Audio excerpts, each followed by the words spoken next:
Welcome again to Global English Academy's new video. Today is the class day 7, and we are going to talk about future continuous tense. We had seen present, simple present, simple past, simple future, present continuous, past continuous. Today we are going to talk about future continuous tense. എങ്ങനെയാണ് future continuous? എന്താണ് future continuous tense എന്ന് പറയുന്നത്? വരാൻ പോകുന്ന കാര്യങ്ങൾ, തുടർന്നുകൊണ്ടിരിക്കാനുള്ള സാധ്യതയുള്ള സംഗതികൾ. അപ്പോൾ തുടർന്ന് വരാൻ പോകുന്ന കാര്യങ്ങൾ, തുടർന്നുകൊണ്ടേയിരിക്കുന്ന കാര്യങ്ങളെയാണ് ഫ്യൂച്ചർ കണ്ടിന്യൂസ് ടെൻസ്. തുടർന്നുകൊണ്ടിരിക്കുന്നത്. ഇപ്പോൾ വരാൻ പോകുന്നു,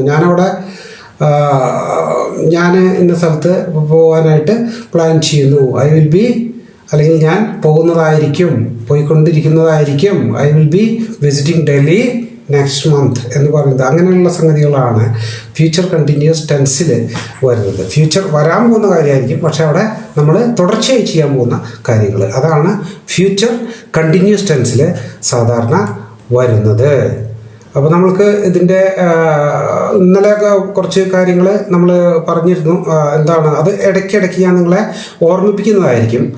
അപ്പോൾ എന്താണെന്ന് വെച്ച് കഴിഞ്ഞാൽ നിങ്ങൾക്കത് എപ്പോഴും ഓർമ്മയുണ്ടായിരിക്കാൻ വേണ്ടിയിട്ട്. അപ്പോൾ do, does, did, could, would, shall, may, might, will, use, V1 എന്ന് നമ്മൾ ഇന്നലെ പറഞ്ഞിരുന്നു. അപ്പോൾ do, does, did, could, would, shall, may, might, will, ഇതൊക്കെ വരുമ്പോൾ നമ്മൾ ഉപയോഗിക്കുന്ന സെൻറ്റൻസ് എപ്പോഴും പ്രസൻറ്റ് ടെൻസ് ഉപയോഗിക്കാൻ പാടുള്ളൂ വെർബിൻ്റെ. ഓക്കെ, അത് എല്ലാ ദിവസവും ഞാൻ പറയുന്നത്, റിപ്പീറ്റേറ്റീവ് പറയുന്നത് ഒരിക്കലും നിങ്ങൾ മറക്കാതിരിക്കാനാണ്.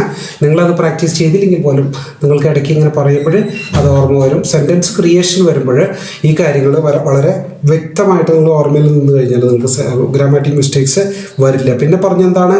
Have, has, had, be, being, been.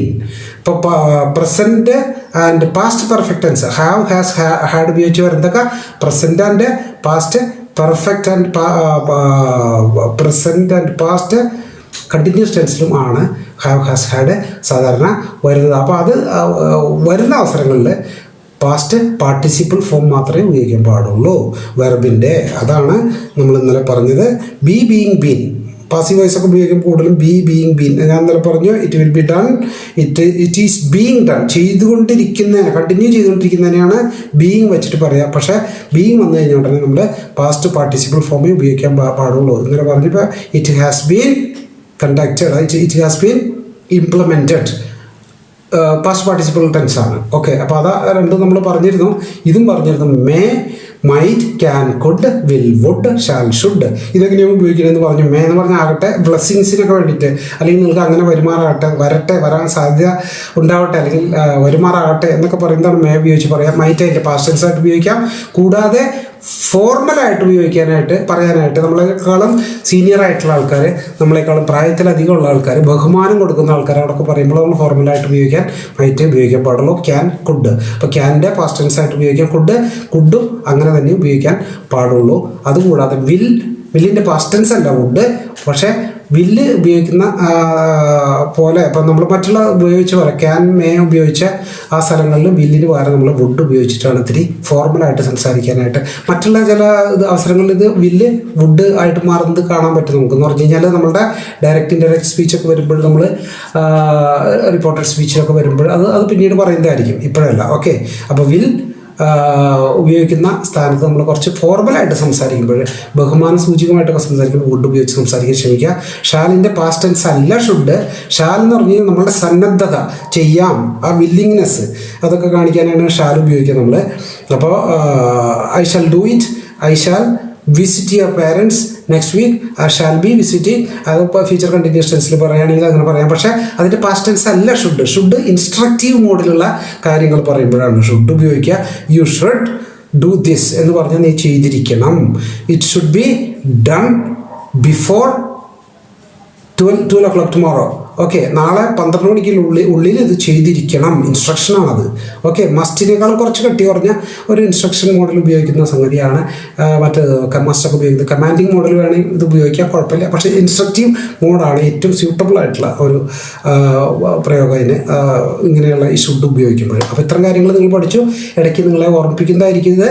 അപ്പോൾ അതുകൊണ്ട് നിങ്ങൾ മറക്കാതിരിക്കാൻ വേണ്ടിയിട്ടാണ്, അല്ലാതെ എന്നും പഠിപ്പിച്ചുകൊണ്ടിരിക്കാൻ സംഭവം ഇല്ലാഞ്ഞിട്ടല്ല. ഇത് എത്ര പഠിച്ചാലും തീരാത്തൊരു സംഭവമാണ് പ്രാക്ടീസ് ചെയ്തുകൊണ്ടിരുന്ന കൂടുതൽ കാര്യങ്ങൾ നമുക്ക് പഠിക്കാൻ പറ്റുന്ന ഒരു ലാംഗ്വേജ് ആണ് നമ്മളുടെ ഇംഗ്ലീഷ് ലാംഗ്വേജ്.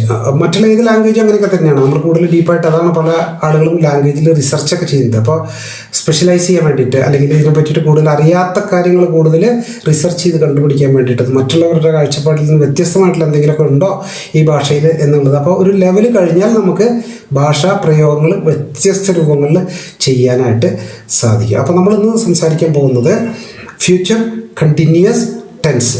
അപ്പോൾ നമ്മൾ സാധാരണ ഉപയോഗിക്കുമ്പോൾ ഒരു സെൻറ്റൻസിൻ്റെ കൂടെ will be plus ING, present ടെൻസിൻ്റെ കൂടെ ING ചേർത്തിട്ടാണ്. അത് ഞാൻ ഗ്രാമാറ്റിക് സ്റ്റൈലിൽ പറയേണ്ടതെന്ന് വിചാരിച്ചിട്ടാണ് ഇത്ര ദിവസം പറയാണ്ടിരുന്നത്. പക്ഷേ ഇതൊന്ന് ഫോം നിങ്ങൾക്ക് പറഞ്ഞു തന്നു മാത്രം. എങ്ങനെയാണത് ഉപയോഗിക്കുന്നത് എന്നുള്ള കാര്യം ഒന്ന് പറഞ്ഞു എന്ന് മാത്രമേ ഉള്ളൂ. Okay, will plus ING, will be plus ING ആണ് ഇതിൽ മെയിനായിട്ട് നമ്മൾ ഫ്യൂച്ചർ കണ്ടിന്യൂസ് ടെൻസിൽ ഉപയോഗിക്കുക. വിൽ ബി പ്ലസ് വെർബിൻ്റെ ING ചേർത്ത് പറയാം. My elder brother will B working abroad next year. My elder brother will be working abroad next year. ഇവിടെ എന്ത് വന്നു? വിൽ ബി വന്നു, പിന്നെ വെർബിൻ്റെ ING വന്നു. ഫ്യൂച്ചർ കണ്ടിന്യൂസ് ടെൻസ് ആണ്. ഓക്കെ, അപ്പോൾ ഇതാണ് ഫ്യൂച്ചർ കണ്ടിന്യൂസ് ടെൻസിൽ ഏത് ടെൻസാണെന്ന് അറിയാനായിട്ട് നിങ്ങൾ കുറേ മുന്നോട്ടങ്ങോട്ട് ചെല്ലുമ്പോൾ നിങ്ങൾക്കൊരു സെൻറ്റൻസ് കേട്ടാൽ ഇതേ ടെൻസിൽ പറഞ്ഞത് വളരെ ഈസി ആയിട്ട് മനസ്സിലാക്കാൻ സാധിക്കും.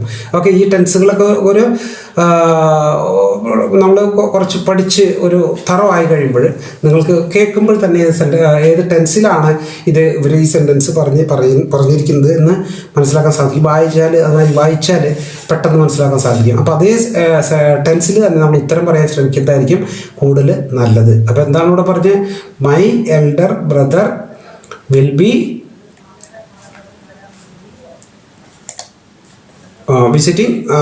Will be working abroad next year.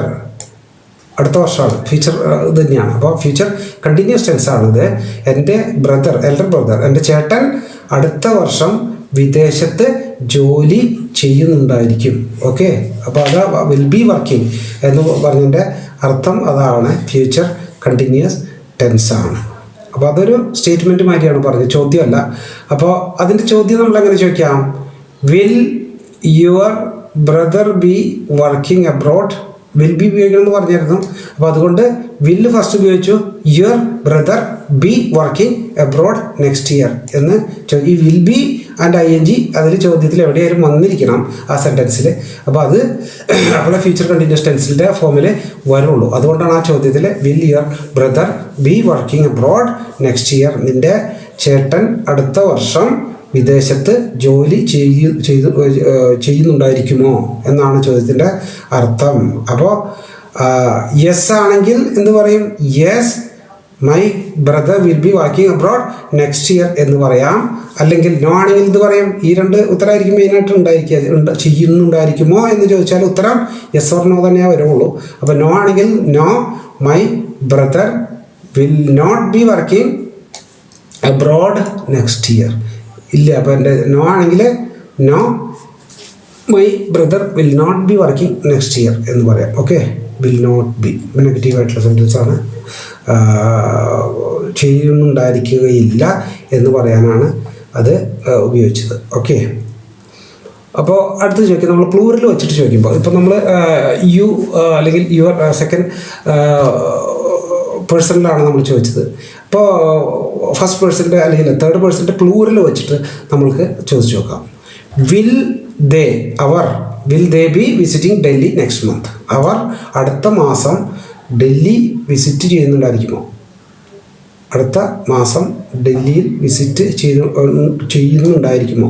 Okay, അപ്പോൾ അതാണ് ആ ചോദ്യത്തിൻ്റെ അർത്ഥം. യെസ് ആണെങ്കിൽ എന്ത് പറയും? Yes they will be visiting Delhi next month എന്ന് പറയാം. നോ ആണെങ്കിലോ? നോ ആണെങ്കിൽ പറയാം no they will not be visiting Delhi next month എന്നാണ് നോ ആണെങ്കിൽ ഉത്തരം പറയുക.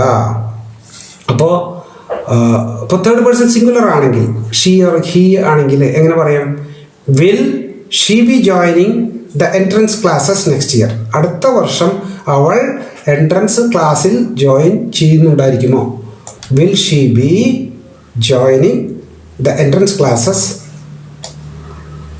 കോച്ചിങ് ക്ലാസ്സസ് ആണെങ്കിൽ എഴുതാം. Entrance classes next year. രണ്ടും കറക്റ്റ് തന്നെയാണ്, വലിയ വ്യത്യാസമൊന്നുമില്ല.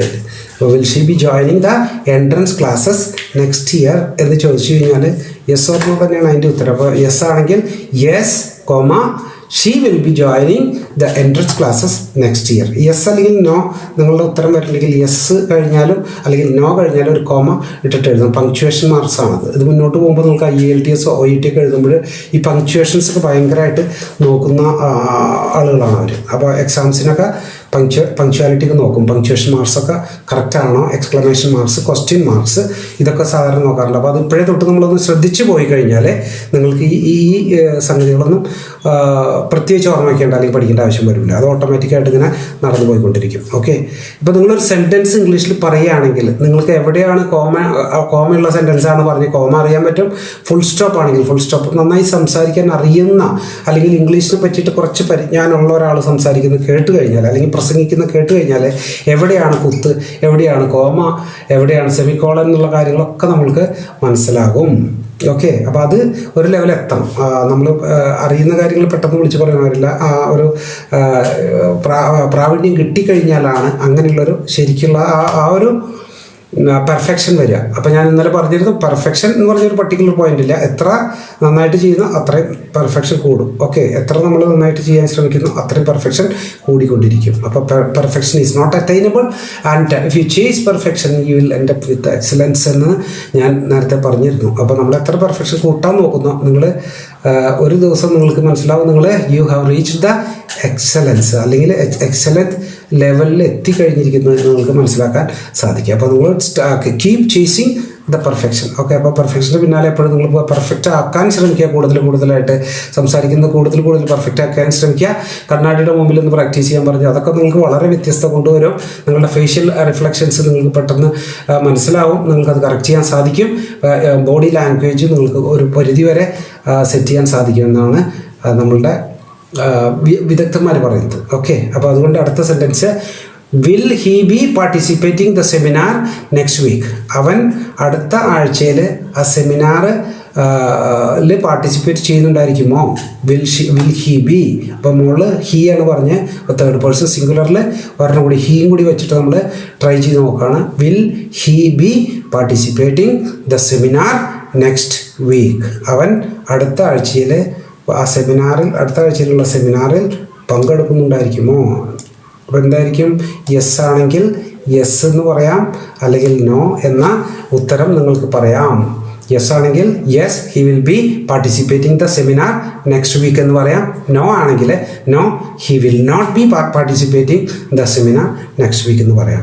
ഇപ്പോൾ ഞാൻ ഓരോ ടെൻസുകളിൽ ഇത്തിരി കൂടുതൽ ഇലാബറേറ്റ് ആയിട്ട് തുടക്കത്തിൽ എടുക്കുന്നത് എന്തുകൊണ്ടാണെന്ന് വെച്ച് കഴിഞ്ഞാൽ നിങ്ങൾക്കിത് കൂടുതൽ ടച്ച് വരാൻ വേണ്ടിയിട്ടാണ്. ഇപ്പോൾ നമ്മൾ ഈ ഒരു സെക്ഷൻ അങ്ങോട്ട് കഴിഞ്ഞ് മുന്നോട്ട് പോകുമ്പോൾ ഈ എല്ലാ ടെൻസിലും ഇങ്ങനെയുള്ള സെൻറ്റൻസ് ക്രിയേഷൻ കാണിച്ച് മുന്നോട്ട് പോയി കഴിഞ്ഞാൽ നമ്മൾ ഒന്നോ രണ്ടോ വേർഡുകൾ അതിൻ്റെ present tense, past tense, past participle and noun form ഞാൻ നേരത്തെ പറഞ്ഞ നിലയ്ക്ക് അതിനെ എക്സ്പ്ലെയിൻ ചെയ്യുന്നതായിരിക്കും. എല്ലാ ഫോംസിലും സെൻറ്റൻസ് ക്രിയേറ്റ് ചെയ്ത് കാണിക്കുന്നതുമായിരിക്കും. ഓരോ ടെൻസിലും നമ്മൾ ഈ സെൻറ്റൻസുകൾ ക്രിയേറ്റ് ചെയ്ത് കാണിക്കുന്നതായിരിക്കും. അപ്പോൾ നമ്മൾ ഇത്രയും വൈഡായിട്ട് എഴുതില്ല. അപ്പോൾ ഒന്നോ രണ്ടോ സെൻറ്റൻസ് ഓരോ ടെൻസിൽ ഒരു സെൻറ്റൻസ് 2 സെൻറ്റൻസ് മാത്രമേ നമ്മൾ എഴുതുള്ളൂ. അപ്പോൾ എല്ലാ ടെൻസുകളും ഒറ്റ വേർഡിൽ കവർ ചെയ്ത് പോകാൻ നമുക്ക് സാധിക്കും. ഇതിപ്പോൾ നമ്മളെന്ന് പറഞ്ഞു കഴിഞ്ഞാൽ കുറച്ച് ബിഗിനേഴ്സ് ആയ കാരണം കൊണ്ട് അല്ലെങ്കിൽ ബിഗിനിങ് സ്റ്റേജ് ആയ കാരണം കൊണ്ടാണ് ഓരോ ടെൻസിലും ഇത്ര എലാബറേറ്റ് ചെയ്ത് ഞാൻ പറയാൻ ശ്രമിക്കുന്നത്. ഓക്കെ, അപ്പോൾ അടുത്ത സെൻറ്റൻസ് എന്താണെന്ന് നോക്കാം. Will your college B celebrating the silver jubilee next year? Will വന്നു, ബി വന്നു, ING വന്നു. കറക്റ്റ്. അപ്പോൾ ഓക്കെ, അതൊരു ഫ്യൂച്ചർ കണ്ടിന്യൂസ് ടെൻസ് തന്നെയാണ്. ഈ 3 വന്നുണ്ടോ എന്ന് നിങ്ങൾ നോക്കിയാൽ മതി ടെൻസ് അറിയാൻ വേണ്ടിയിട്ട്. Okay, will your college B celebrating the silver jubilee next year? നിങ്ങളുടെ കോളേജ് അടുത്ത വർഷം സിൽവർ ജൂബിലി ആഘോഷിക്കുന്നുണ്ടായിരിക്കുമോ? അപ്പോൾ യെസ് ആണെങ്കിൽ അപ്പോൾ നിങ്ങളുടെ അടുത്ത വർഷം നിങ്ങളുടെ കോളേജ് 25 വർഷം തികച്ച് ആഘോഷിക്കുന്ന ഒരു സംഗതിയാണ് സിൽവർ ജൂബിലി. 50 വർഷം കൂടുമ്പോൾ ഗോൾഡൻ ജൂബിലി, ഡയമണ്ട് ജൂബിലി എന്നൊക്കെ പറഞ്ഞിട്ടുള്ള ആഘോഷങ്ങളുണ്ട്. മിക്കവാറും കോളേജുകളൊക്കെ അങ്ങനെ ചെയ്യാറുണ്ട്. അപ്പോൾ അങ്ങനെയുള്ള ഇതുകൾ വരുമ്പോൾ അത് അവരുടെ ഒരു ലാൻഡ് മാർക്കും കൂടിയാണ്. 25 വർഷം കംപ്ലീറ്റ് ചെയ്തു എന്നുള്ളൊരു ലാൻഡ് മാർക്കും കൂടിയാണ് അത്. അതുകൊണ്ട് ആഘോഷിക്കാറുണ്ട്. അപ്പോൾ നിങ്ങളുടെ കോളേജ് അത് ആഘോഷിക്കുന്നുണ്ടായിരിക്കുമോ എന്നാണ് ചോദിച്ചതിൻ്റെ അർത്ഥം. യെസ് ആണെങ്കിൽ yes, our college will be celebrating the silver jubilee next year എന്ന് പറയാം. നോ ആണെങ്കിൽ no, our college will not be celebrating the silver jubilee next year എന്ന് പറയാം. ഓക്കെ, അപ്പോൾ അത് ഫ്യൂച്ചർ കണ്ടിന്യൂസ് ടെൻസിലുള്ള പ്രയോഗം തന്നെയാണ്. അപ്പോൾ അടുത്തത് നമുക്ക് നോക്കാം. സെക്കൻഡ് പേഴ്സൺ വെച്ചിട്ടാണ്, യു വെച്ചിട്ടാണ് ചോദിച്ചത്. Will you be joining the coaching classes in the next academic year. അപ്പോൾ ചോദിച്ചത് എന്താണ്? വിൽ വന്നു, വിൽ യു ബി ഉണ്ട് ഇവിടെ. വിൽ യു ബി ജോയിനിങ് എന്നാണ് വരേണ്ടത്. അത് എഴുതിയതിലുള്ള തെറ്റാണ്. Will you B, will you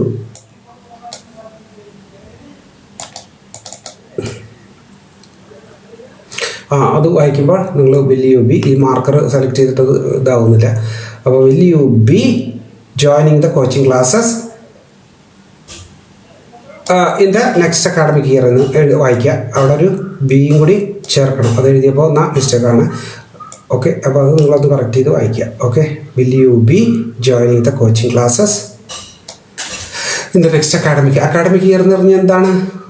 ഒരു വിദ്യാഭ്യാസ വർഷം എന്ന് പറഞ്ഞാൽ ജൂൺ തൊട്ട് തുടങ്ങുകയാണെങ്കിൽ അടുത്ത ഏപ്രിൽ വരെ അല്ലെങ്കിൽ മാർച്ച് വരെയുള്ളതാണ് വിദ്യാഭ്യാസ ഇത്. ഫൈനാൻഷ്യൽ ഇയർ എന്ന് പറയുന്നത് ഏപ്രിൽ തൊട്ട് March വരെയുള്ളത്.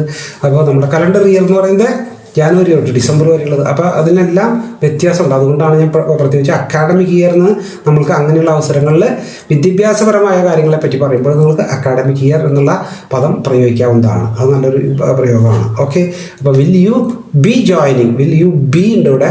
Will you be joining, will you be joining be. Okay, ഇവിടെ ബി ചേർക്കുക.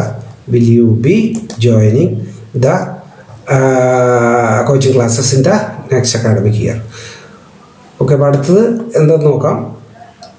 അപ്പോൾ യെസ് ആണെങ്കിൽ yes I will be, you എന്ന് ചോദിക്കുമ്പോൾ നമ്മളോട് ചോദിക്കുമ്പോൾ നമ്മൾ തിരിച്ചു പറയുമ്പോൾ yes I will be joining the coaching classes in the next academic year എന്ന് പറയാം. അല്ലെങ്കിൽ no I will not be joining the coaching classes in the next academic year എന്ന് പറയാം. ഈ സെൻറ്റൻസിന് തന്നെ നമുക്ക് തിരിച്ച് അങ്ങോട്ടും ഇങ്ങോട്ടും പറയുക, അർത്ഥം വരാവുന്ന ഈ വേർഡുകൾ ഉപയോഗിച്ച് തന്നെ പല ശൈലിയിലൊക്കെ പറയാൻ സാധിക്കും. അത് നമ്മൾക്ക് ഒരു ലെവലിൽ, സെക്കൻഡ് ലെവലൊക്കെ, ഇപ്പോൾ ഇൻ്റർമീഡിയറ്റ് ലെവലിലൊക്കെ വരുമ്പോൾ നമുക്ക് പ്രയോഗിക്കാം. പിന്നെ വരുന്നത് ഹയർ ലെവലാണ്. ഓക്കെ, അപ്പോൾ അത് അഡ്വാൻസ്ഡ് ലെവൽ. ആ ഒരു ലെവലിലേക്ക് എത്തുമ്പോഴേക്കും നിങ്ങൾ നന്നായി ഇംഗ്ലീഷ് സംസാരിക്കാൻ പ്രാക്ടീസ് ചെയ്യുന്നവർക്ക് സുഖമായിട്ട് പറ്റും. ഓക്കെ, അപ്പോൾ അതിന് ഒരു ഡൗട്ടും വേണ്ട. പ്രാക്ടീസ് ചെയ്യാതിരിക്കരുത് എന്നാണ് ഞാൻ പറയുന്നത്. ഇപ്പോൾ നിങ്ങൾ if you are someone looking for study abroad, then IELTS OET മാതിരിയുള്ള, അല്ലെങ്കിൽ നിങ്ങൾ കൂടുന്ന ഹെൽത്ത് റിലേറ്റഡ് ഒരു മേഖലയിലേക്കാണ് പോകുന്നതെങ്കിൽ നിങ്ങൾക്ക് OET ഒക്കെ എഴുതേണ്ട ആവശ്യകത ഉണ്ടായിരിക്കും. അപ്പോൾ അതിനൊക്കെ ഇത് നല്ല രീതിയിൽ, പക്ഷേ ആക്സെൻറ്റിനെ പറ്റി നിങ്ങൾ പറയാറുണ്ട്. ആക്സെൻറ്റ് ഒരു നല്ല ലെവലിൽ സാധാരണ ഇന്ത്യൻ ഇംഗ്ലീഷ് പറയുന്ന മാതിരി തന്നെ പറഞ്ഞാൽ മതി. അല്ലാണ്ട് അമേരിക്കൻ ആക്സെൻറ്റോ ബ്രിട്ടീഷ് ആക്സെൻ്റ് ഒന്നും വേണമെന്നൊന്നുമില്ല. അപ്പോൾ അതുകൊണ്ട് ഇംഗ്ലീഷിൻ്റെ പഠനം തന്നെയാണ് മെയിനായിട്ടുള്ള കാര്യം. ആക്സെൻ്റ് അല്ല, ആക്സെൻ്റൊക്കെ ഓട്ടോമാറ്റിക്കായിട്ട് നിങ്ങൾക്ക് വന്നോളും. ഓക്കെ, അപ്പോൾ അത് ചില ആളുകളൊക്കെ പറയാറുണ്ട് ആക്സെൻറ്റ് ട്രെയിനിങ് ആണ് ഭയങ്കര ആക്സെൻ്റായിട്ട്. ഇപ്പോൾ കുറച്ച് ആക്സെൻ്റൊക്കെ ഉപയോഗിച്ച് അമേരിക്കനോ ബ്രിട്ടീഷോ ഓസ്ട്രേലിയൻ ആക്സെൻ്റൊക്കെ ഉപയോഗിച്ച് അവർ പറഞ്ഞ് കേൾപ്പിച്ച ആൾക്കാരെ അങ്ങനെ പേടിപ്പിച്ച് കളയാറുണ്ട്. അപ്പോൾ അതിൻ്റെ ഒന്നും ആവശ്യമില്ല. ആക്സെൻറ്റിന് നിങ്ങൾ പേടിക്കണ്ട. എവിടെ പോയാലും നിങ്ങൾക്കൊരു ആക്സെൻ്റ് ഉണ്ടായിരിക്കും. ഓക്കെ, ഇപ്പോൾ ഇന്ത്യയിൽ നിൽക്കുകയാണെങ്കിൽ ഇന്ത്യൻ ആക്സെൻറ്റ്, നിങ്ങളിപ്പോൾ ഓസ്ട്രേലിയയിൽ പോകണമെങ്കിൽ ഓട്ടോമാറ്റിക്കലി നിങ്ങൾക്ക് ഓസ്ട്രേലിയൻ ആക്സെൻറ്റ് വരും ഓരോ 1-2 വർഷം കൊണ്ട്. അത് നമ്മൾ പ്രത്യേകിച്ച് പഠിച്ചു വയ്ക്കേണ്ട ആവശ്യമില്ല, ഓട്ടോമാറ്റിക്കായിട്ട് വന്നോളും. ഒരു പ്രാദേശികമായിട്ടുള്ള പ്രയോഗിക്കുന്ന ഒരു ശൈലി തന്നെയാണ് ഈ ആക്സെൻ്റ് എന്ന് പറയുന്നത്. അപ്പോൾ അതുകൊണ്ട് don't worry about at all. Okay, പിന്നെ ആൾക്കാർ കുറേ കോഡിംഗ് ഒക്കെ ഉപയോഗിച്ച് പഠിപ്പിക്കുക എന്നൊക്കെ പറഞ്ഞാൽ ഓരോ ഇൻസ്റ്റിറ്റ്യൂഷൻ അവരെ ഞാൻ ഒപ്പോസ് ചെയ്ത് പറയില്ല, ക്രിറ്റിസൈസ് ചെയ്ത് പറയുകയല്ല. പക്ഷെ അങ്ങനെ കോഡിംഗ് ഒന്നും ഉപയോഗിച്ച് ഇംഗ്ലീഷ് പഠനത്തിന് അതൊന്നുമില്ല. അതൊക്കെ ഓരോ അവർ നിങ്ങളെ ഓർമ്മിപ്പിക്കാൻ വേണ്ടിയുള്ള ട്രിക്കുകളൊക്കെ ഉപയോഗിക്കുന്നതായിരിക്കാം. പക്ഷേ ശരിയായ ഇംഗ്ലീഷ് പഠനം എന്ന് പറഞ്ഞാൽ ഈ രീതിയിൽ തന്നെയാണ്. അപ്പോൾ ഇത് നമ്മൾ പ്രാക്ടീസ് ചെയ്യാതെ ഒരു ഇംഗ്ലീഷ് പഠനം നടക്കില്ല. അപ്പോൾ കോഡിംഗ് ഉപയോഗിച്ച് പെട്ടെന്ന് സൂത്രത്തിലൊന്നും പഠിച്ചൊപ്പിക്കാനൊന്നും പറ്റിയെന്ന് വരില്ല. അപ്പോൾ പ്രാക്ടീസ് തന്നെ വേണം. അപ്പോൾ എത്ര സൂത്രം ഉപയോഗിച്ച് കോഡിംഗ് ഉപയോഗിച്ചുള്ള ഇംഗ്ലീഷ് പഠിച്ചാലും പ്രാക്ടീസ് ഇല്ലാതെ ഇംഗ്ലീഷിൻ്റെ പരിജ്ഞാനം ഉണ്ടാവില്ല, അല്ലെങ്കിൽ നമുക്ക് സംസാരിക്കാനായിട്ട് കഴിയില്ല. അപ്പോൾ പലപ്പോഴും പറയാറുണ്ട്, മലയാളത്തിൽ നമ്മൾ ഇംഗ്ലീഷിൽ കേൾക്കുന്നു, അതിനെ മലയാളത്തിൽ മനസ്സിലാക്കുന്നു, പിന്നെ മലയാളത്തിൽ ഉത്തരം ഉണ്ടാക്കുന്നു, പിന്നെ ഇംഗ്ലീഷിലേക്ക് ട്രാൻസ്ലേറ്റ് ചെയ്യുന്നു, അപ്പോഴേക്കും കാലം വരെ കടന്നു പോകും. ഓക്കെ, അപ്പോൾ സമയം കണ്ടമാനം എടുക്കും. നമ്മൾ ചോദിച്ചതിന് ഉത്തരം പറഞ്ഞു വരുമ്പോഴേക്കും ആൾ ചിലപ്പോൾ പോയി കാണും. അപ്പോൾ അതുകൊണ്ട് തുടക്കത്തിൽ എങ്ങനെ ആയാലും ഗ്രാജുവലി നിങ്ങൾക്ക് മനസ്സിലാവും. നിങ്ങൾ ഇംഗ്ലീഷിൽ കേൾക്കുന്നത് ഇംഗ്ലീഷിൽ തന്നെ മനസ്സിലാക്കി, ഇംഗ്ലീഷിൽ തന്നെ അതിൻ്റെ ഉത്തരം ഉണ്ടാക്കി അത് നമ്മളോട് പറയുന്ന, അപ്പോൾ കണ്ടമാനം ടൈം സേവിങ് ആവുന്നുണ്ട്. പിന്നെ നമ്മൾ ട്രാൻസ്ലേഷൻ പലപ്പോഴും ചെയ്യുമ്പോൾ കറക്റ്റ് എക്സാക്റ്റ് ആയിട്ടുള്ള സംഗതികൾ വന്നോളൊന്നുമില്ല. അപ്പോൾ അതുകൊണ്ട് നമ്മൾ ഇങ്ങനെ ശ്രമിക്കണം. ഇംഗ്ലീഷിൽ കേട്ടാൽ ഇംഗ്ലീഷിൽ മനസ്സിലാക്കണം, ഇംഗ്ലീഷിൽ തന്നെ അതിൻ്റെ ഉത്തരം ജനറേറ്റ് ആയി വരണം, പിന്നെ ഇംഗ്ലീഷിൽ പറയാവുന്ന ഒരവസ്ഥ വരണമെങ്കിൽ ഈ പ്രാക്ടീസ് തന്നെയാണ് നിങ്ങൾക്ക് അത് ചെയ്യാൻ സാധിക്കുകയുള്ളൂ. പ്രാക്ടീസ് കൊണ്ട് മാത്രമേ നിങ്ങൾക്കത് ചെയ്യാൻ സാധിക്കുകയുള്ളൂ. ഇത് തന്നെയാണ് അതിൻ്റെ ഒരു ഉപാധിയും. അപ്പോൾ അതുകൊണ്ട് പ്രാക്ടീസ് മുടങ്ങാതെ ചെയ്യുക. അപ്പോൾ നിങ്ങളൊക്കെ എത്ര ആൾക്കാർ വീഡിയോ ഫുള്ള് കാണുന്നുണ്ട് എനിക്കറിയില്ല. അപ്പോൾ എല്ലാവരും കാണുന്ന ആൾക്കാർ സബ്സ്ക്രൈബ് ചെയ്യുക, ലൈക്ക് ചെയ്യുക, ഷെയർ ചെയ്യുക. ഇത് തുടക്കത്തിലേ എനിക്ക് പറയണം, അപ്പോൾ പറയാൻ വിട്ടുപോയതാണ്. അപ്പോൾ സബ്സ്ക്രൈബ് ചെയ്യാൻ മറക്കണ്ട. ചെയ്യാത്ത ആളുകൾ ലൈക്ക് ചെയ്യാനും ഷെയർ ചെയ്യാനും. അപ്പോൾ നിങ്ങളുടെ അടുത്ത ആളുകൾക്ക് ഇത് നിങ്ങൾക്ക് നല്ലതായിട്ട് തോന്നുന്നുണ്ടെങ്കിൽ അവർക്ക് നല്ലതായിട്ട് തോന്നും. അപ്പോൾ അതുകൊണ്ട് അവർക്ക് ആവശ്യക്കാരുണ്ടെങ്കിൽ അവർക്ക് ഫോർവേഡ് ചെയ്ത് കൊടുക്കുക, അവരും കാണട്ടെ. എല്ലാവർക്കും ഇത് യൂട്ടിലൈസ് ചെയ്യാൻ പറ്റിക്കഴിഞ്ഞാൽ അത് തന്നെയാണ് ഏറ്റവും നല്ലൊരു കാര്യം. അപ്പോൾ നമ്മൾ ദ നോളജ് ഇസ് ഷെയർഡ് എന്ന് പറയാറുണ്ട്. നമ്മൾ അറിവുകൾ പകരാനുള്ളതാണ്. ഇപ്പോൾ knowledge, the unshared knowledge it's a waste. നിങ്ങൾക്ക് എത്ര അറിവുണ്ടായാലും ഇത് പകർന്നില്ലെങ്കിൽ, ആർക്കും പകർന്നു കൊടുക്കുന്നില്ലെങ്കിൽ it's going to be waste for you. അപ്പോൾ നമ്മൾ മരിക്കുമ്പോൾ നമ്മുടെ കൂടെ അത് കൊണ്ടുപോകുന്നു. എന്താ കാര്യം? നമ്മൾ പഠിച്ചു, നമ്മൾ ആരോടൊന്നും പറയില്ല, അതൊക്കെ മനസ്സിൽ വെച്ചിട്ടിരുന്നു, അത് നമ്മൾ മരിച്ചപ്പോൾ കൊണ്ടുപോയി. അതല്ല അൺസ്പെൻഡ് മണി ആൻഡ് അൺഷെയർഡ് നോളജ്. ഇപ്പം അൺസ്പെൻഡ് മണി, നമ്മൾ ചിലവാക്കാത്തൊരു പണം എന്ന് പറയുന്നത് പേപ്പറിന് തുല്യമാണ്. അതിനൊരു വാല്യൂ ഇല്ല. നമ്മൾ ചിലവാക്കുമ്പോഴാണ് അതിൻ്റെ ശരിക്കുള്ള വാല്യൂ വരുന്നത്. അല്ലെങ്കിൽ അത് പേപ്പറായിട്ട് കിട്ടിക്കിടക്കും, അല്ലേ? അപ്പോൾ അതുമാതിരി തന്നെ ഷെയർ ചെയ്യാത്ത, അല്ലെങ്കിൽ നമ്മൾ പകർന്നു കൊടുക്കാത്ത അറിവ് ഇസ് എ വേസ്റ്റ് എന്നാണ് പറയാറ്. ഓക്കെ, അപ്പോൾ അടുത്ത സെൻറ്റൻസിലേക്ക് നമുക്ക് കടക്കാം. എന്താണ്? What will be your plans for next vacation?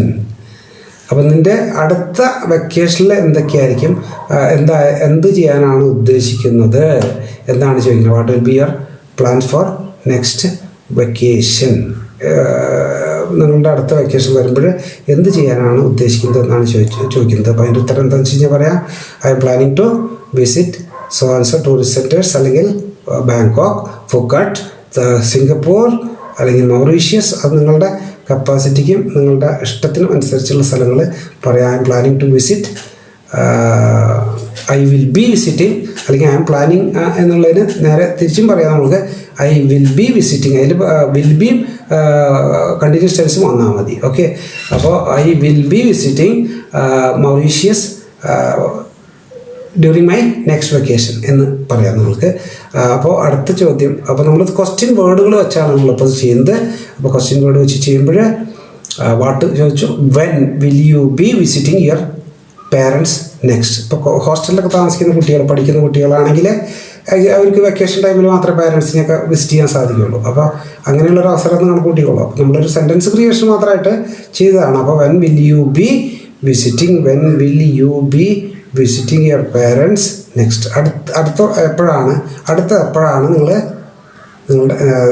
നിൻ്റെ പേരൻസിനെ വിസിറ്റ് ചെയ്യാൻ പോകുന്നത് എന്നാണ് പറഞ്ഞത്. Okay, when will you be visiting your parents next എന്ന് പറഞ്ഞാൽ I will be visiting my parents during my next vacation എന്ന് പറയാം.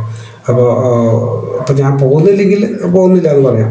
I will not be able to visit my parents next academic year, അല്ലെങ്കിൽ next vacation എന്ന് പറയാം. I will not be visiting എന്ന് പറയാം continuous ടെൻസിൽ പറയുകയാണെങ്കിൽ. What will be your planning എന്ന് പറയാം. ഇവിടെ വേണമെങ്കിൽ പ്ലാൻസ് എന്ന് ചോദിച്ചാൽ ഇതിൽ അത് വേണമെങ്കിൽ കറക്റ്റ് ചെയ്യാം. അപ്പോൾ അടുത്തത് വെയർ വെച്ചിട്ട് where will you be visiting during your next trip?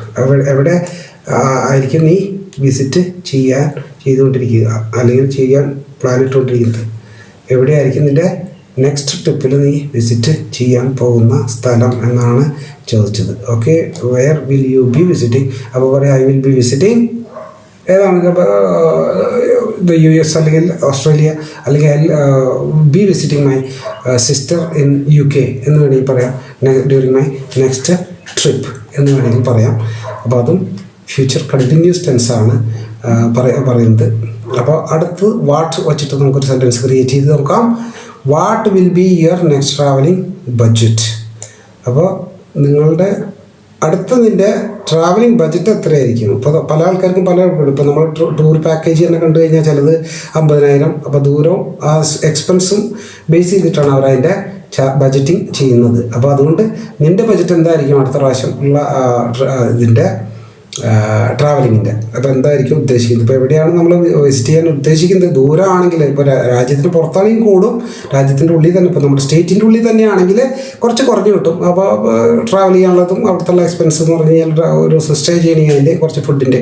പക്ഷേ പുറത്താകുമ്പോൾ കുറച്ചും കൂടി ടിക്കറ്റ് കോസ്റ്റൊക്കെ കൂടും, നമ്മളുടെ ഹോട്ടൽ എക്സ്പെൻസസ് കൂടും, ഫുഡ് കൂടും, പിന്നെ അവിടെയുള്ള ട്രാവലിങ്ങിൻ്റെ പൈസ തരും. അപ്പോൾ അത് കമ്പാരിറ്റീവ്ലി കൂടുതലായിരിക്കും. അപ്പോൾ budgeting is very important while you are planning A trip എന്നുള്ളത് ആണ് പറയുന്നത്. Okay, what will be your next travelling budget? അപ്പോൾ നമ്മളുടെ ബഡ്ജറ്റ് എത്രയാണെന്ന് വെച്ചാൽ പറയാം. My next travelling budget will be 50,000, 1 lakh, 1.5 lakhs എത്രയാണെന്ന് വെച്ച് കഴിഞ്ഞാൽ പറയാം. ഓക്കെ, അപ്പോൾ ഇംഗ്ലീഷുകാർ ഒരിക്കലും ലാക്ക് ക്രോർ എന്നുള്ളത് പറയില്ല. അവർ പറയുന്നത് എന്താണ്? $100,000 എന്ന് പറയും. 1,00,000. ലക്ഷം എന്ന് പറഞ്ഞ സംഗതി ഇല്ല. അവർ പറയുന്നത് 100 കഴിഞ്ഞാൽ 1000 കഴിഞ്ഞാൽ 1 lakh ഇല്ല, 100,000 എന്ന് അവർ പറയുക. 100,000 കഴിഞ്ഞാൽ 1 million, 10 ലക്ഷത്തിന് അവർ 1 million എന്നാണ് പറയുക. പിന്നെ 10 million, 10 കോടിക്കാണെങ്കിൽ 10 million എന്നാണ് അവർ പറയുക. 100 million, 10 കോടി, 1 billion, 100 crores, 1 trillion, അങ്ങനെയാണ് അവരുടെ കണക്കുകൾ പോകുന്നത്. അപ്പോൾ നമ്മൾ പറയുന്നതിൽ കുറച്ച് വ്യത്യാസങ്ങളുണ്ട്, അതൊന്ന് കറക്റ്റ് ചെയ്യാൻ ശ്രമിക്കുക. അത് ഞാൻ പഠിപ്പിക്കുന്നതായിരിക്കും നിങ്ങളെ. എങ്ങനെയൊക്കെയാണ് അവരിപ്പോൾ ടൈം ചോദിക്കുമ്പോൾ എങ്ങനെയാണ് 11:45, 10:10 അല്ലെങ്കിൽ 10:11 എന്നൊക്കെയാണ് അവർ പറയുന്നത്. നമ്മൾ പറയുന്നതിനേക്കാളും കുറച്ച് വ്യത്യാസം ഉണ്ടായിരിക്കും. അതെല്ലാം പഠിപ്പിക്കുന്നതായിരിക്കും അടുത്ത ഒരു ലെവൽ കഴിഞ്ഞിട്ട്. അപ്പോൾ നമ്മൾ ഇത് തന്നെ പ്രാക്ടീസ് ചെയ്ത് നിങ്ങളെ പഠിപ്പിച്ച് എടുക്കാൻ ഒരു ഹെർക്കുലിയൻ ടാസ്ക് തന്നെയാണത്. പ്രാക്ടീസ് ചെയ്യിപ്പിച്ച് കൊണ്ടുവരിക എന്നുള്ളത്. നിങ്ങളിപ്പോൾ എത്ര ആൾക്കാർ ഇത് കണ്ടുകൊണ്ടിരിക്കുന്നവർ ഇത് പ്രാക്ടീസ് ചെയ്യുന്നുണ്ട്, പ്രോപ്പറായിട്ട് ചെയ്യുന്നുണ്ടോ എന്ന് എനിക്കറിയില്ല. ഓൺലൈൻ ക്ലാസ്സൊക്കെ ആണെങ്കിൽ അവരോട് ചോദിക്കാറുണ്ട് എന്തൊക്കെയാണ് അവർ ചെയ്തത് എന്നുള്ളത്. അവർ വാട്സപ്പ് ഗ്രൂപ്പിൽ ഇടാൻ പറയാറുണ്ട്. അപ്പോൾ നമുക്ക് കറക്റ്റായിട്ട് അറിയാൻ പറ്റും. അതുമാതിരി നമ്മൾ ഷോർട്ട് സ്റ്റോറി പറഞ്ഞു കഴിഞ്ഞാൽ അവരെ കൊണ്ട് പറയിപ്പിക്കാറുണ്ട് ഇംഗ്ലീഷിൽ തന്നെ. അപ്പോൾ അവർ ഇംഗ്ലീഷിൽ എഴുതിയിട്ട് അത് വോയിസ് റെക്കോർഡ് ചെയ്തിട്ട് ഗ്രൂപ്പിൽ പോസ്റ്റ് ചെയ്യാറുണ്ട്. അപ്പോൾ കറക്റ്റായിട്ട് നമുക്ക് അറിയാൻ പറ്റും അവർ പ്രാക്ടീസ് ചെയ്യുന്നുണ്ട് എന്നുള്ളത്. ഇപ്പോൾ നമ്മൾ യൂട്യൂബ് വീഡിയോ കാണുന്ന ആളുകൾ കാണുന്നുണ്ടോ ഇല്ലേ, അല്ലെങ്കിൽ പ്രാക്ടീസ് ചെയ്യുന്നുണ്ടോ ഇല്ലേ നമുക്കറിയില്ല. അവർ എത്ര മിനിറ്റ് കാണുന്നു, ചില ആൾക്കാരുടെ ഇഷ്ടം അനുസരിച്ച്. ചില ആൾക്കാർക്ക് പഠിക്കുന്നത് പല ആൾക്കാർക്കും ഇഷ്ടമല്ല. നമ്മുടെ മനസ്സ് it never accepts A change that fast. നമ്മുടെ മൈൻഡ് എന്ന് പറയുന്നത് ഭയങ്കര ഒരു മിസ്റ്റീരിയസ് ഒരു സംഭവമാണ്. അപ്പോൾ അതുകൊണ്ട് ഇറ്റ് ഡസൻറ്റ് ലൈക്ക് ചേഞ്ചസ് ഇഷ്ടമല്ല മനസ്സിന്, പെട്ടെന്ന് ആക്സെപ്റ്റ് ചെയ്യാൻ പറ്റില്ല. എന്ന് പറഞ്ഞാൽ നമ്മളിപ്പോൾ എന്താണ് റൂട്ടീൻ ചെയ്തിട്ടിരിക്കുന്നത്, which became a habit, it wants to just continue the way it is. ഇത് അതേപോലെ തന്നെ തുടരാനാണ് നമ്മുടെ മനുഷ്യ മനസ്സുകളുടെ ഒരു പ്രത്യേകത അത്. അപ്പോൾ അല്ലെങ്കിൽ മൃഗങ്ങൾക്കായാലും ചേഞ്ചസ് ഇഷ്ടമല്ല. അവറ്റുകൾ എന്താണ് റൂട്ടീനിൽ ചെയ്തുകൊണ്ടിരിക്കുന്നത് അത് ചെയ്യാൻ. അപ്പോൾ ഒരു തൊഴുത്ത് മാറ്റി കെട്ടി അവറ്റുകൾ കംഫർട്ടബിൾ ആയിരിക്കില്ല. അതുപോലെ തന്നെയാണ് നമ്മുടെ മനസ്സും.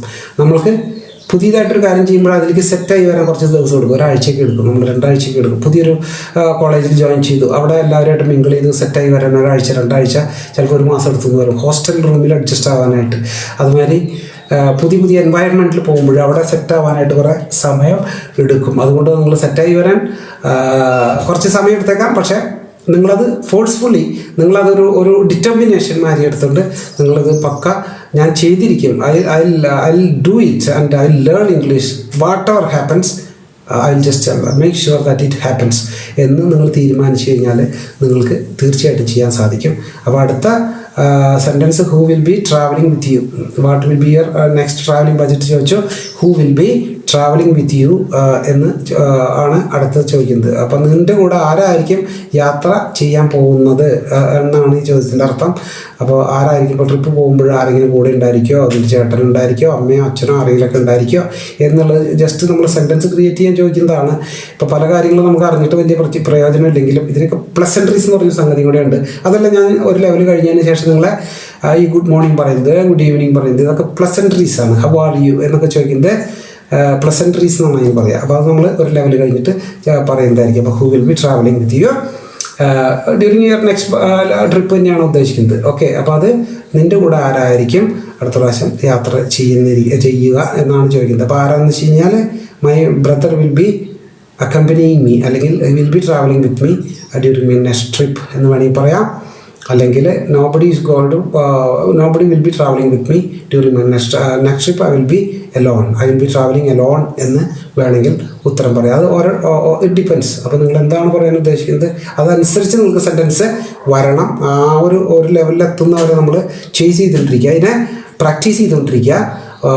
ഒട്ടും നമ്മൾ ഉപേക്ഷ വിചാരിക്കരുത്. നമ്മൾ ഒരു പ്രാവശ്യം അത് വിട്ട് കളഞ്ഞാൽ, ഞാൻ ഓൾറെഡി പറഞ്ഞു കഴിഞ്ഞു മനസ്സിനൊരിക്കലും ചേഞ്ചസ് ഇഷ്ടമല്ല. അപ്പോൾ ചേഞ്ചസ് ഇഷ്ടമല്ലാത്തൊരു സാധനം വിട്ട് കളയുമ്പോൾ ഇനീഷ്യലി ആണെങ്കിൽ സന്തോഷമായിരിക്കും മനസ്സിൽ, ഓക്കെ, കംഫർട്ടബിലിറ്റി ഫീൽ ചെയ്യും.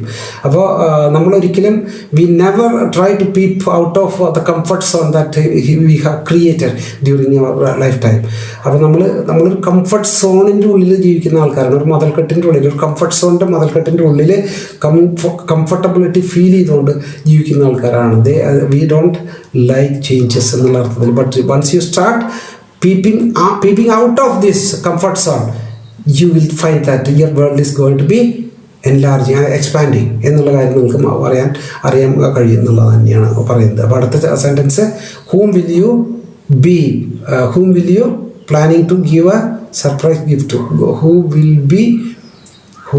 will you be planning to? Okay, B ഇവിടെ എഴുതണം, അത് എഴുതുന്ന കൂട്ടത്തിൽ വിട്ടുപോയതാണ്. whom will you be planning to be? Okay, അത് മറക്കരുത്. നമ്മൾ എഴുതി പോകുമ്പോൾ ചിലപ്പോൾ ഇങ്ങനെയൊക്കെ സംഭവിക്കാറുണ്ട്. Okay, whom will you be planning to give a surprise gift to? ആർക്കാണോ നീ ഒരു സർപ്രൈസ് ഗിഫ്റ്റ് കൊടുക്കാൻ പ്ലാൻ ചെയ്യുന്നത്? ഫ്യൂച്ചർ കണ്ടിന്യൂസ് ടെൻസ് ആണ്. അപ്പോൾ we spoke about future continuous tense today and how to create sentences, how to create questions by using question words. അപ്പോൾ നമ്മൾ almost എല്ലാം പോസിബിൾ ആയിട്ടുള്ള സെൻറ്റൻസുകളൊക്കെ നമ്മൾ കണ്ടു. ചെയ്യുകയാണെങ്കിൽ ഇഷ്ടംപോലെ ഉണ്ട്. നമ്മൾ ഓരോ വേർഡുകളെടുത്ത് ചെയ്യുകയാണെങ്കിൽ എൻഡ്ലെസ് ആണ്, അതിങ്ങനെ പോയിക്കൊണ്ടിരിക്കുക. അപ്പോൾ നമ്മൾ ബേസിക്സ് ആയിട്ടുള്ള കുറച്ച് കാര്യങ്ങൾ നമ്മളെ പഠിപ്പിക്കുന്നു. അതിനുശേഷം നമ്മൾ ജനറലായിട്ട് ഇതെല്ലാം കംപ്ലീറ്റ് ആയി കഴിയുമ്പോൾ നമ്മൾ ജനറലായിട്ട് എല്ലാ ടെൻസുകളിൽ നിന്നും ഓരോ അല്ലെങ്കിൽ ഈ 2 സെൻറ്റൻസുകൾ ക്രിയേറ്റ് ചെയ്ത് കാണിക്കും. അപ്പോൾ നിങ്ങൾക്ക് പെട്ടെന്ന് ആ സ്വിച്ച് ഓവർ ചെയ്യുമ്പോഴുള്ള വ്യത്യാസം മനസ്സിലാവും. അപ്പോൾ അതിനുശേഷം നമുക്ക് കുറേ കൂടി കാര്യങ്ങൾ റിവൈസ് ചെയ്യാനുണ്ട്. അപ്പോൾ ഞാൻ ഈ പറഞ്ഞ മറ്റുള്ള കാര്യങ്ങളൊക്കെ പഠിപ്പിക്കാനുണ്ട്. കുറേ കാര്യങ്ങളുണ്ട്. ഇതിപ്പോൾ ഇതിങ്ങനെ ഒരു make it a practice and make it a habit also, a part of your life also. Okay, അപ്പോൾ ഇതൊരു make it a part of your life എന്ന് വെച്ചാൽ ലൈഫിൻ്റെ നമ്മളുടെ ഇതുണ്ടാക്കുമ്പോൾ റുട്ടീൻ ഉണ്ടാക്കുമ്പോൾ അതിൻ്റെ ഒരു പാർട്ടായിട്ട് ഇത് മാറ്റി വയ്ക്കുക. അപ്പോൾ നമ്മളുടെ ഇംഗ്ലീഷ് ലേണിംഗ് വളരെ സ്മൂത്തായിട്ട് നടക്കും. ഇന്ന് ഷോർട്ട് സ്റ്റോറി പറയാനുള്ള സമയമില്ല, ഓൾറെഡി 32 മിനിറ്റ് ആയി കഴിഞ്ഞിട്ടുണ്ട്. അപ്പോൾ നമുക്ക് വേറൊരു അവസരത്തിൽ ഇതെല്ലാം സെറ്റ് ചെയ്യുന്നതായിരിക്കും. ഇപ്പോൾ ഇതൊരാഴ്ചയൊക്കെ എങ്ങനെയുള്ളൊരു പ്രശ്നം ഉണ്ടാവുള്ളൂ. മറ്റുള്ളത് സെറ്റ് ചെയ്തിട്ടായിരിക്കും വരെ ഒരു മോട്ടിവേഷണൽ കോട്ട് മുമ്പ് തന്നെ പറയും, അതിനെപ്പറ്റി കുറച്ച് എക്സ്പ്ലെയിൻ ചെയ്യും. അത് കഴിഞ്ഞ് സെൻറ്റൻസ് ക്രിയേഷൻ നമ്മൾ ചെയ്യും, പ്രാക്ടീസ് ചെയ്യും കുറച്ച്. അതിനുശേഷം ഒരു മോട്ടിവേഷൻ സ്റ്റോറി, ഒരു ഷോർട്ട് സ്റ്റോറി പറയുന്നതായിരിക്കും. ഇതായിരിക്കും നമ്മുടെ പാറ്റേൺ ഇംഗ്ലീഷ് പഠനത്തിൻ്റെ. ഓക്കെ, ഇത് നമ്മളുടെ ഒരു പർട്ടിക്കുലർ പാറ്റേൺ ആണ്. നിങ്ങൾ മറ്റുള്ളതൊക്കെ കാണുന്നുണ്ടായിരിക്കാം, കമ്പയർ ചെയ്ത് നോക്കുക ഏതാണ് ബെറ്റർ എന്നുള്ളത്. അപ്പോൾ നിങ്ങളിത് കാണുക, മറ്റുള്ളവരിലേക്ക് ഇത് ഫസ്റ്റ് ഓഫ് ഓൾ നിങ്ങൾ ഇത് സബ്സ്ക്രൈബ് ചെയ്യുക. ചെയ്തിട്ടുള്ള ആൾക്കാർ മറ്റുള്ളവർക്ക് ഫോർവേഡ് ചെയ്ത് കൊടുക്കുക. കൂടുതൽ ആളുകൾ ഇത് കാണാനിട വരട്ടെ. അവർക്ക് ഇഷ്ടപ്പെട്ട് കഴിഞ്ഞാൽ പിന്നെ അവരും മറ്റുള്ളവർക്ക് ഫോർവേഡ് ചെയ്യട്ടെ. അപ്പോൾ നമ്മുടെ ഒരു വലിയ ഗ്ലോബൽ ഇംഗ്ലീഷ് അക്കാഡമിയുടെ ഒരു വലിയൊരു ഫാമിലി നമുക്ക് കാലക്രമേണ ഉണ്ടാക്കിയെടുക്കാൻ ശ്രമിക്കാം. നമ്മുടെ സ്റ്റുഡൻസ് ഒരുമിച്ച് ഉള്ള ഒരു വലിയൊരു ബിഗ് ഫാമിലി നമുക്ക് ഉണ്ടാക്കാൻ ശ്രമിക്കാം. Okay, thank you for watching. Will be back with a new video tomorrow. Okay, take care.